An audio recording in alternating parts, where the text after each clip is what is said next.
Kix est une espèce de déclinaison des technologies de cryptographie à un problème qui est celui de la décentralisation, mais appliqué aux messagers d'entreprise. Et en fait, le fait de pouvoir décentraliser, ça permet de se passer de tiers de confiance pour beaucoup de choses. Techniquement, l'application existe, elle se présente comme ça, c'est un messager de type Slack ou WhatsApp, donc certains d'entre vous sont déjà habitués à utiliser ce genre d'application. L'innovation de Kix ici, c'est que Kix va pouvoir fonctionner au-dessus de vos propres disques et de vos propres clouds d'entreprise, donc on atteint le niveau absolument ultime de la confidentialité, sachant qu'on a également du chiffrement zero knowledge.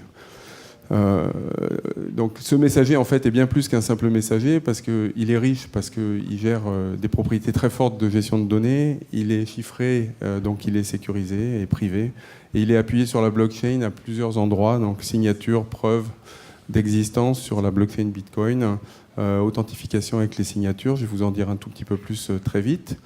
Donc le principe de base c'est que Kix va créer une espèce de blockchain de vos documents en les sécurisant. Et donc les documents vont être connectés entre eux, ça forme une espèce d'arbre. Vous évitez le mot technique de ce contexte-là. Et les documents peuvent être signés par leurs utilisateurs avec des signatures multiples.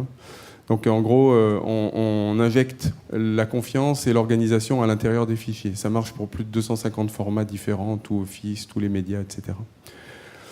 Par ailleurs, Kix va utiliser les signatures Bitcoin. Alors ça, c'est très intéressant parce que ça permet à la fois de développer un système social d'identité numérique où en fait les gens qui se connaissent valident les signatures des autres. Et donc on a un système de confiance anti-fraude ultra sûr et qui ne s'appuie pas sur les certificats. Donc on dématérialise ça aussi et ça permet aussi de vérifier les signatures des fichiers sans notre application sur la blockchain directement avec une application, un site internet comme Coinage. Ça c'est très très intéressant.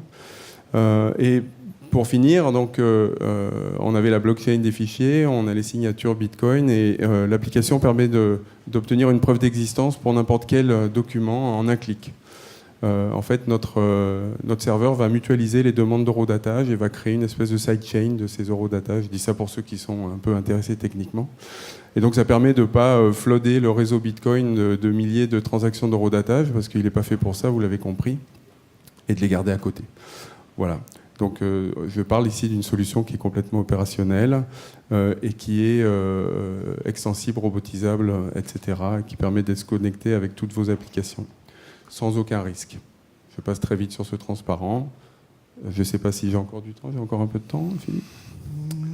Quelques secondes. Quelques secondes, voilà. Bah, écoutez, on n'expose aucun octet des données privées des entreprises et elles ne prennent aucun risque puisque un PDF ou un JPEG qui a été traité par Kix est resté un PDF ou un JPEG et il n'est pas siloté, il reste chez vous. Voilà. Vous en verrez plus sur notre site si ça vous intéresse. Je vous remercie beaucoup.